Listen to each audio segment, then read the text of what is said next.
Harriet Collins ripped the $5 million check from Marcus Bennett's hand and tore it in half in front of his 8-year-old daughter. "Man like you don't walk in here with this kind of money," she sneered, looking him up and down like something she'd scraped off her shoe. Then she called the police to report fraud. Marcus pulled Lily close and told Harriet calmly that she had just made the most expensive mistake of her career. As security moved to drag him toward the door, Harriet's boss walked in, saw the torn paper on the floor, and went pale. "Mr. Bennett," he said, "why? Before we get into it, if stories like this one hit home for you, go ahead and hit subscribe so you don't miss the next one.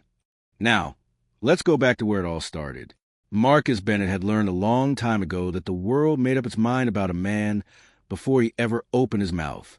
He was 42 years old, and for the last 6 years, he had been raising his daughter alone in a small house on the edge of Cedar Hollow, a quiet town where nobody looked twice at his old sedan or the jacket he had owned since before Lily was born. His wife had left them both for another man's life in another city, and Marcus had simply kept going because there was no other option that made sense to him. He drove Lily to school every morning, cooked dinner every night, and had never once missed a recital or parent meeting, not even when work kept him up until 2 o'clock in the morning. Nobody at Lily's school knew that the man who showed up in a faded jacket had built Bennett Capital Group from nothing into a firm that managed billions of dollars. Marcus preferred it that way. He did not want his daughter growing up believing money made a person important or that a man's worth could be read off the label of his coat. He wore the same watch he had worn for a decade, drove the same car he had bought used, and kept his success quietly in the background of an ordinary life. That morning, a check for $5 million had cleared into his hands. The proceeds from an early stake he had sold in a technology company most people had never heard of until it made headlines. Marcus already knew where the money was going. Half would go into a fund for Lily's future, untouched until she was old enough to understand what it meant. The other half would see the scholarship for children being raised by single parents, the kind of family he understood better than most.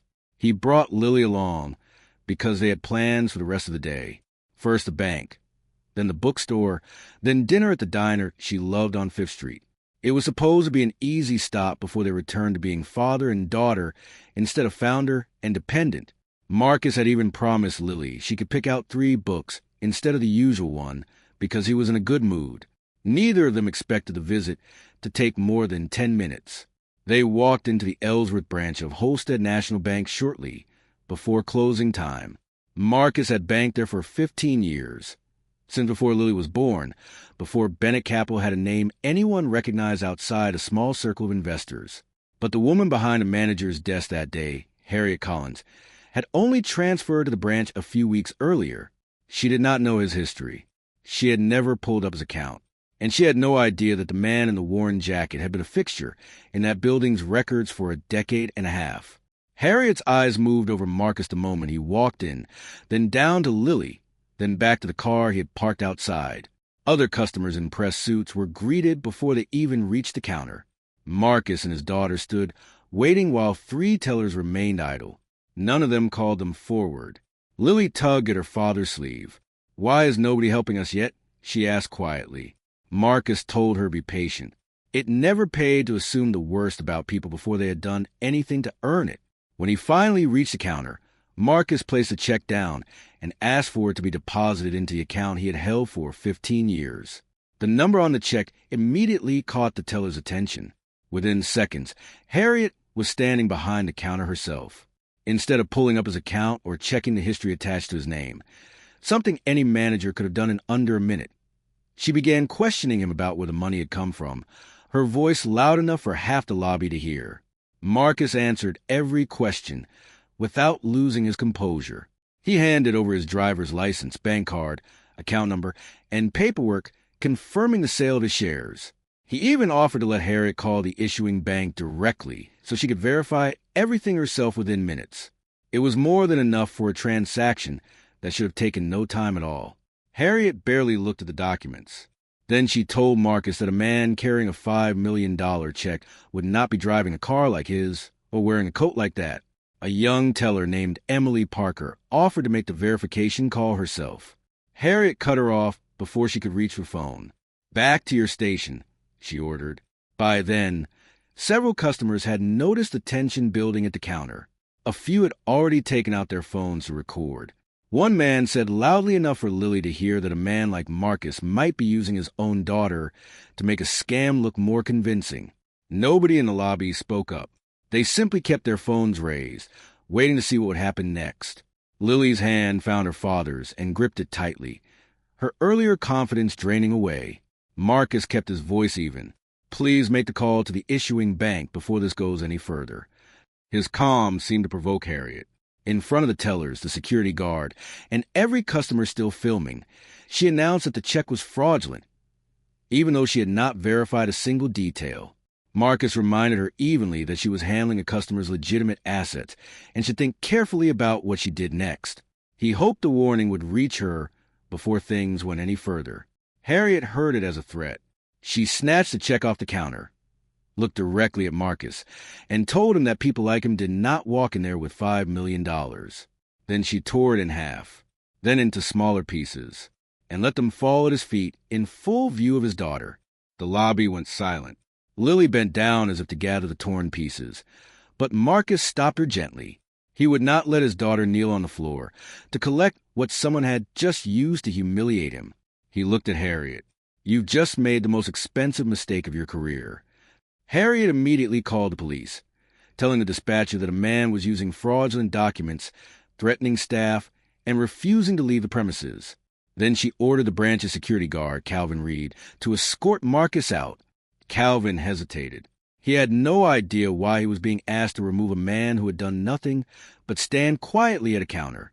But a direct order from his manager left him little room to argue in front of a lobby full of witnesses. Lily looked up at her father as the guard approached, her eyes wide with a fear number 8-year-old should have had to carry into a bank on an ordinary afternoon.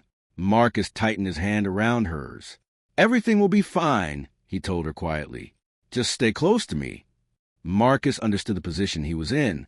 He could resist and risk turning a bad situation into something dangerous with Lily standing beside him, or he could stay calm and wait for the truth to catch up to the moment. He chose not to fight the order, but he also refused to walk out before someone confirmed what he already knew to be true. He glanced down at the torn pieces of paper scattered across the tile, the remnants of scholarship fund that had not even had the chance to exist yet. Something hardened in his chest.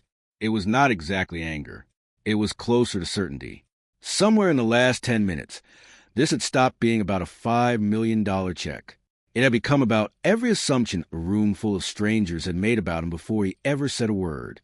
He held on to that thought as Calvin's hand settled on his arm. Then he let himself be walked toward the door, one slow step at a time, with Lily pressed against his side.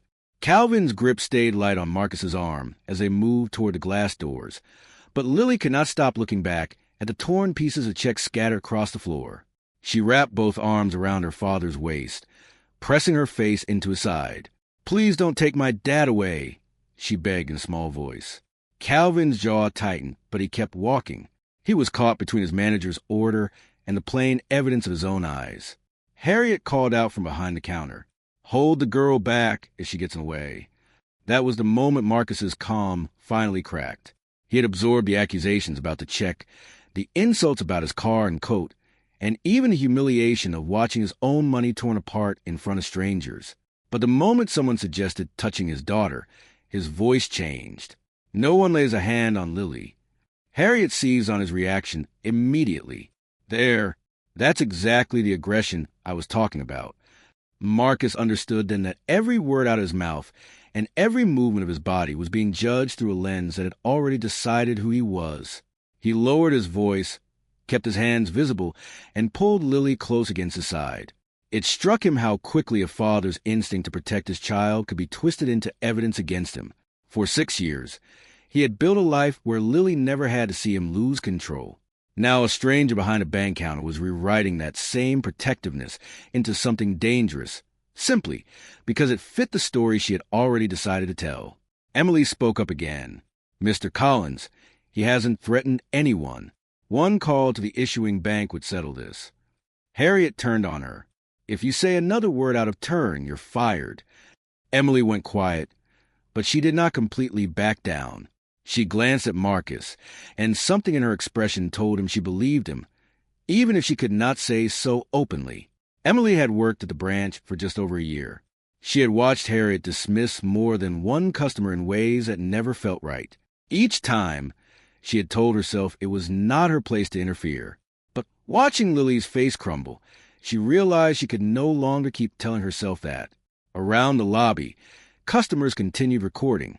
Nobody lowered a phone to speak up. Nobody stepped between Harriet and the family. She was humiliating in the middle of a Tuesday afternoon. They wanted the spectacle, but none of them wanted to risk anything by standing beside strangers they had never met before. Lily looked around at the raised phones and lowered eyes. Why won't anyone say that my dad didn't do anything wrong? Several people looked away. Nobody answered. Nobody moved. Marcus felt the silence settle into his chest harder than anything Harriet had said. He understood what his daughter was learning. An entire room could watch something wrong happen in plain sight and still decide that no one had to do anything about it. This was no longer only about $5 million.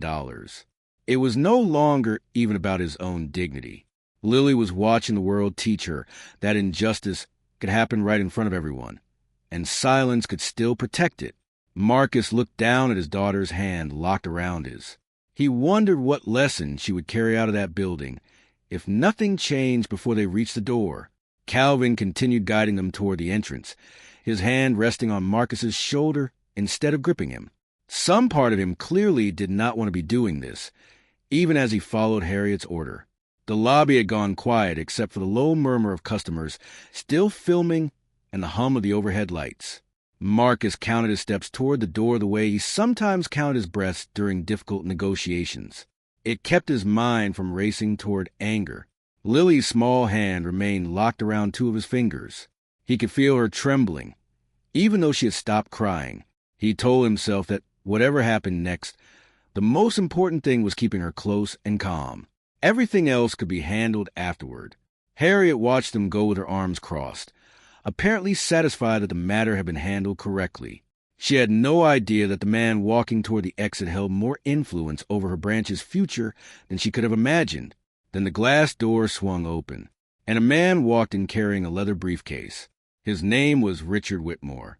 He was a regional president of the Eastern Division of Holstead National Bank. He had come to the Ellsworth branch specifically to meet Marcus after hours, away from the attention a public meeting might draw. The two men were finalizing a deal worth $750 million between Holstead National and Bennett Capital Group. A deal months in the making. A deal scheduled to close within the week. Richard took 2 steps inside before he understood what he was looking at. Marcus Bennett, the man he had been preparing to meet for nearly an hour, stood with a security guard's hand on his shoulder. His daughter clung to his side in tears. Scraps of paper lay scattered across the floor. Richard's briefcase slipped from his hand and landed with a heavy thud against the tile. For a moment, he simply stared. Then his eyes moved from the torn paper to Lily's tear-streaked face, and finally to Marcus. And he said the 2 words that changed the entire temperature of the room. Mr. Bennett. Richard's voice carried across the lobby with an authority that made every head turn. Calvin immediately released Marcus's arm and stepped back as if the shoulder he had been holding suddenly no longer belonged to him. Harriet hurried toward Richard. I just stopped a $5 million fraud attempt, she explained quickly. Richard stared at her. Then he asked, Do you have any idea who the man standing in front of you actually is? Harriet opened her mouth, then closed it. For the first time, she looked at Marcus, then Lily, then Richard. The last 10 minutes suddenly made no sense anymore. Across the lobby, customers who had been recording a supposed criminal slowly lowered their phones. They exchanged confused glances. A woman near the entrance whispered, Was this all just some kind of misunderstanding? Nobody answered her, because nobody yet understood how large that misunderstanding actually was. Richard turned toward the lobby and explained that Marcus Bennett was a founder of Bennett Capital Group, one of Holstead National Bank's largest institutional clients. Then he revealed the truth about the deal.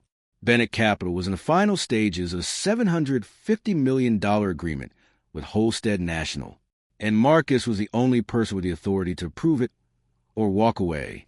The $5 million check was completely legitimate. The issuing bank had confirmed it that very morning. Harriet had never bothered to make the call. Richard then turned toward Lily.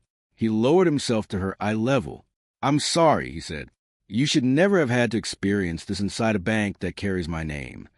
It was a small gesture, but it was the first time anyone in the building had spoken to Lily as though her fear mattered. She looked up at her father, as if checking whether it was safe to believe him. 2 words had been enough to reverse everything. The customers who had been filming lowered their phones, though none of them deleted the footage. The tellers behind the counter exchanged uneasy glances. Suddenly, they all found reasons to look busy. Harriet, for the first time since the confrontation began, had nothing to say. The man who had accused Marcus of using his own daughter to make a scam look convincing now stood near the door, staring at his shoes. Lily noticed him. Her grip tightened around her father's hand. She recognized his voice. Harriet straightened her blazer and cleared her throat, as though composure alone could erase what had happened. Then, instead of accepting responsibility, she insisted Marcus was partly to blame. A man carrying $5 million should dress like it, she argued, or at least identify himself when he walks through the door. Marcus looked at her calmly. Does a customer need to be wealthy or well-known before he deserves basic decency? Harriet insisted she had only been following procedure. She repeated the word twice. Richard gestured toward the torn pieces of paper on the floor. Name the exact procedure that authorizes a branch manager to destroy a customer's legal property in front of his child. Harriet said nothing. There is no such procedure, Harriet, Richard continued flatly. There never has been. Her face flushed. She looked around the lobby at the tellers who refused to meet her eyes and the customers still holding their phones. For the first time, she seemed to realize that nobody was going to help her escape the corner she had created. Unable to answer Richard, Harriet tried another defense. She blamed Marcus for bringing Lily into the bank at all. She claimed the child's presence had made the situation more emotional than necessary. That was the moment Marcus stopped giving her the benefit of the doubt. Richard ordered Harriet to surrender her employee badge and keys immediately. He also instructed her not to touch her computer or phone. Every file and note connected to her station would be preserved for an internal investigation. But while everyone's attention remained focused on Marcus and Richard, Harriet quietly slipped behind her terminal. She tried to delete an internal note she had added to Marcus's account only minutes earlier. The note described him as a threatening customer with a high risk of fraud. Her fingers moved quickly across the keyboard. Emily noticed. She crossed the lobby and placed her hand firmly over the keyboard. That note stays exactly where it is. Harriet froze. Emily then turned to Richard. The security cameras recorded everything, she said, from multiple angles, including the moment Harriet tore the check apart in front of Lily. Harriet's face went pale. She had forgotten the cameras. The entire confrontation had been recorded. Richard terminated her on the spot, right there in the lobby, in front of the same customers who had watched her tear the check apart less than 10 minutes earlier. Harriet demanded to have a conversation privately in an office. Richard refused. "You humiliated Mr. Bennett in public," he told her.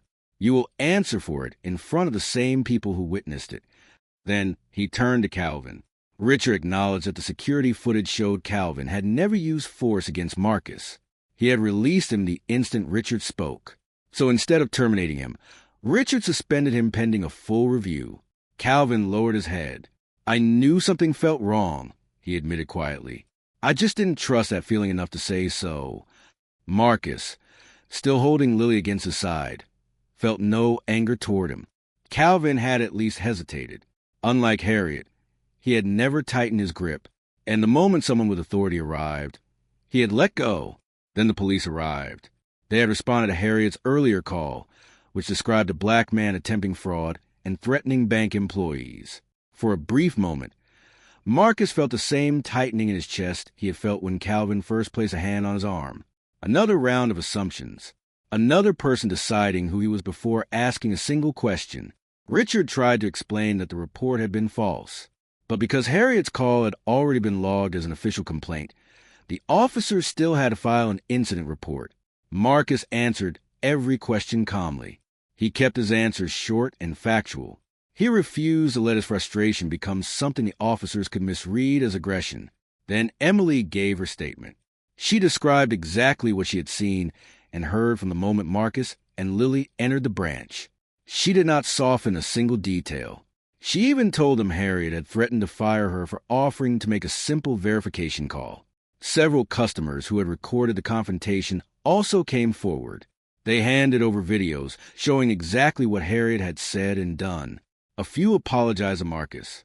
They admitted they should have spoken up instead of only reaching for their phones. One 10-second clip of Harriet tearing the check apart while Lily watched went online before the police had even finished taking statements. By the time Marcus and Lily finally left the building that evening, the video already had thousands of views, and that number was about to become much, much larger. Within hours, the video had spread far beyond Cedar Hollow. By the next morning, national news outlets were covering the story. News vans appeared outside the Ellsworth branch before the sun had even set. Reporters stood outside the same glass doors Marcus had been led toward, asking anyone willing to speak on camera what had happened. Then they discovered the part that made the story even more powerful. Marcus was a single father who had raised his daughter alone for 6 years. And the $5 million check Harriet had torn apart was meant to help create a scholarship fund for children being raised by single parents just like him. Old photographs of Marcus dropping Lily off at school began appearing online. Neighbors described him as a quiet, private man who had never once mentioned the size of his company. The contrast was impossible to ignore. The money had been meant to help families like his, yet the man carrying it had been judged unworthy of even basic respect. The phrase Harriet had used at the counter spread everywhere. People like you don't walk in here with $5 million. News anchors repeated it. Commentators debated it. The 10-second video of the check being torn apart played again and again. The story became bigger every hour. Then Holstead National stock began to fall. The bank's board called an emergency meeting that same evening. The reason was simple. If Marcus walked away from the $750 million deal, Holstead National would lose the largest agreement in its history. Gerald spent most of the night on the phone with executives. Many of them cared far more about the falling stock price than the little girl who had watched her father accused of fraud. More than one executive quietly suggested settling with Marcus, a private payout, a public apology, and hopefully the story would disappear. Gerald refused every suggestion. Marcus Bennett doesn't strike me as a man who can be bought into silence, he told them, and trying might make this far worse. Meanwhile, an internal investigation began and uncovered something much bigger than one terrible afternoon. Harriet had a documented history of freezing or denying accounts belonging to black customers and people with lower incomes. Previous complaints had been quietly dismissed by branch leadership. Investigators found at least a dozen old complaints sitting untouched in files. Each one had been closed without a real investigation. Employees were suddenly asked why nothing had ever been done. Some said they assumed someone above them was handling the complaints. Others admitted they had been afraid of losing their jobs if they challenged Harriet. Then a former teller came forward. She had left the branch nearly 2 years earlier. She told investigators about an incident almost identical to Marcus's. An elderly customer had once had his account frozen without explanation. She had reported it. The complaint had been closed within a week. No action had been taken. It had simply been buried, until a $5 million check ended up torn across the same lobby floor. What had started as one manager's mistake was now exposing an entire system that had allowed discriminatory behavior to continue for years. Within 48 hours, the police officially closed their case. There had been no fraud, no threat, and no criminal behavior from Marcus. The report confirmed that Harriet's original complaint had been false. Harriet lost her job. She now faced the possibility of losing her banking license, along with a discrimination lawsuit and charges for filing a false police report. Lawyers representing several of her former customers began contacting them. Now that Harriet's history was finally being examined, others were wondering if they had been treated the same way. Holstead National stood to lose its largest financial agreement. For a moment, it seemed the entire bank might collapse under the weight of one torn check and everything it had exposed. Marcus's phone would not stop ringing. Reporters, lawyers, distant acquaintances who had never called him before. Suddenly, everyone wanted to know if the rumors were true. Marcus ignored almost every call. Instead, he sat with Lily in their small house and let the noise remain outside. But the sharpest blow did not come from the board, the lawyers, or the reporters. It came from Lily that evening. She sat across from her father at the kitchen table, picking at a dinner neither of them wanted. Then she looked up. Would they have apologized if they didn't find out you were rich? Marcus set down his fork. For a long moment, he had no answer, because she was right. He had been cleared because he happened to possess power most people would never have. But thousands of people walked into banks every day without a regional president arriving in time to defend them. Lily's question stayed with him. Everyone wanted to talk about the check. Almost nobody was asking what happened to the people who never had a $5 million check. Marcus pulled the curtain shut as another car slowed outside their house. Then he turned back to his daughter. For the first time since the check had been torn in half, his victory felt hollow. He reached across the table and squeezed Lily's hand. He could not give her the honest answer she deserved, but he could not stop thinking about what he might do instead. 3 days later, lawyers arrived at Marcus's house. Their expensive suits looked completely out of place against the modest porch and the sedan parked in the driveway. They came with an offer, a financial settlement, a public apology from Holstead National, the termination of several employees, all in exchange for one simple condition.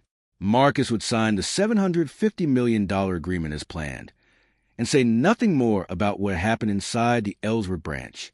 The lawyers spread the paperwork across the same kitchen table where Lily had asked her question 3 nights earlier. They walked him through the numbers as though the size of the settlement alone could make the matter disappear. Marcus listened without interrupting. In the next room, Lily quietly worked on her homework while grown men discussed how to erase a public humiliation from the news cycle. One signature from Marcus could still cost Holstead National hundreds of millions of dollars. It could also end more than one career at the top of the company. Part of him wanted to walk away completely, take Lily somewhere far from cameras and reporters, never step inside another Holstead branch again. But he kept thinking about Lily's question. If nobody had known he was rich, would anyone have apologized?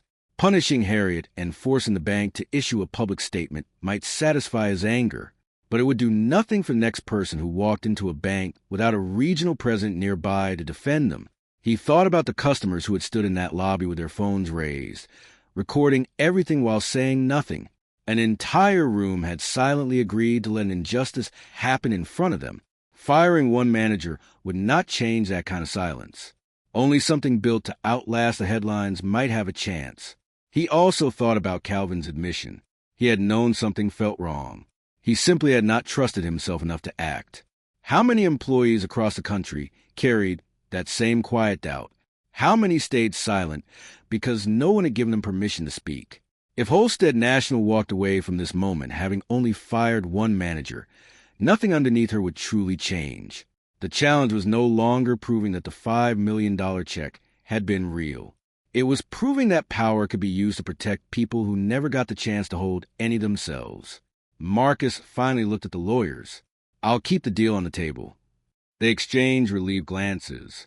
Then he continued, but I don't want a personal settlement. The relief vanished. I have no interest in being paid to stay quiet. Instead, Marcus gave them a list of conditions. Every branch would undergo an independent audit for discriminatory conduct, conducted by outside investigators. Any decision to freeze or deny a customer's account would require approval from a second manager. Customers would have a right to request independent verification whenever a dispute arose, instead of being left at the mercy of one employee's judgment. Employees who reported wrongdoing would be protected from retaliation. Frontline staff, including security personnel like Calvin, would receive training on when and how to question an order that was clearly wrong. Security footage and transaction records could not be deleted once a complaint had been filed. Customer rights would be posted publicly inside every branch in language anyone could understand. And Holstead National would publicly disclose how it had handled every ignored complaint from the past. Then Marcus added one final condition. The bank would fund a permanent financial assistance program for single-parent families, with the same money that had once been torn apart on a bank lobby floor. The board resisted. Some argued that Marcus's conditions went far beyond what one incident required. But the $750 million deal and the bank's reputation were both hanging in the balance. They had very little room left to negotiate. Richard personally attended most of the negotiations. He reminded the board that refusing Marcus's terms would almost certainly cost far more than accepting them. Within a week, every condition was accepted, and each one was written into the final agreement. A public timeline was also created for putting the reforms into effect across every branch in the region. Harriet's banking license was permanently revoked.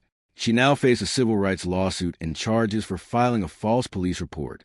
Employees who had helped bury previous complaints were placed under formal review. The silence that had protected Harriet for years was finally being examined. Calvin was reinstated after the investigation confirmed what the footage had already shown. He had never used force against Marcus, and he had released him the instant Richard spoke. He was placed into the new training program Marcus had demanded. There, he would learn alongside other employees how to recognize and refuse an order that crossed a clear line. When Calvin saw Marcus again weeks later, he apologized quietly.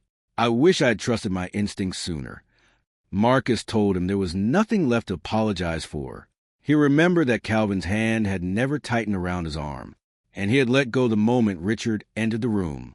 It was a small distinction, but Marcus had never forgotten it. Then there was Emily. She was not fired. She was promoted to assistant branch manager. Her new role placed her in charge of rolling out the teller training program across the region, all because she had been the only person in that lobby willing to speak up while everyone else stayed silent. Marcus thanked her personally. He told her that saying something out loud had mattered more than she probably realized. Then the bank issued a replacement check. Marcus split the money exactly as he had always planned. Half went into Lily's future fund.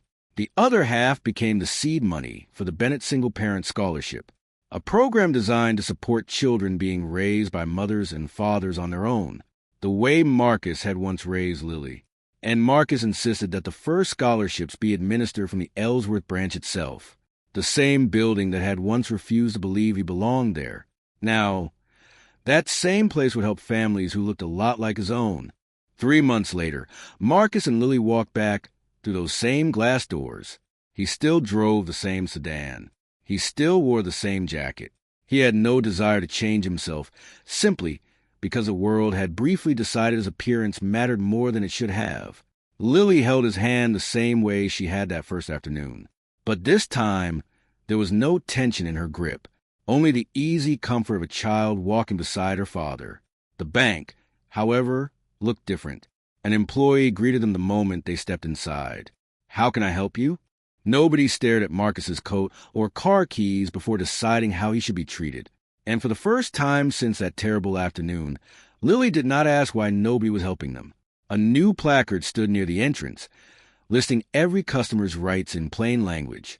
Beside it was a number for an independent complaint line that had nothing to do with the branch itself. Emily came over to greet them in her new role. She told Marcus that the first round of staff training had already rolled out across the entire region. Early feedback from other branches had been better than anyone expected. Calvin stood near the door in his uniform. When he saw Marcus, he offered a small, genuine nod. It was a far cry from the tense hesitation Marcus remembered from 3 months earlier. Near one wall, a small plaque carried the name of the new scholarship fund. At one counter, a young mother was opening her son's first savings account. She was met with none of the suspicion Marcus and Lily had faced that same afternoon. Nobody questioned whether she belonged there. Lily watched the scene for a long moment. Then she turned to her father. "Is that why you didn't just close the bank down after everything that happened?" Marcus thought about it before answering. "Closing a door is easy," he said. "Making it open for everyone is harder." Lily nodded slowly. Then she looked back at the young mother. For the first time, she seemed to understand the distance between the fear she had felt 3 months earlier and the calm she was witnessing now. Before they left, Marcus handed Lily the very first scholarship letter. She gave it to a young student being raised by a single father. Marcus watched his daughter's face as she finally understood something important. The $5 million had never been what made her father matter. What mattered was that he had possessed the power to seek revenge, and had chosen instead to make sure the next person through those doors would be treated like they belonged there from the beginning. Father and daughter walked out together, finally continuing the plans that had been interrupted 3 months earlier. A stop at the bookstore, then dinner at the diner on 5th Street. If you had been standing in that lobby the day it all began, would you have stayed silent behind a raised phone? Or would you have been the first to stand up for a father and his daughter? A person should never need $5 million to be treated with basic respect. Marcus did not win the day his boss recognized him as a powerful investor. The real victory came later, when he used that same power to make sure the next person walking through those doors will be treated fairly, no matter who they were, what they wore, or how much money they carried. If this story moved you, subscribe for more, and carry that same lesson with you the next time you stand in a room where someone else is being underestimated.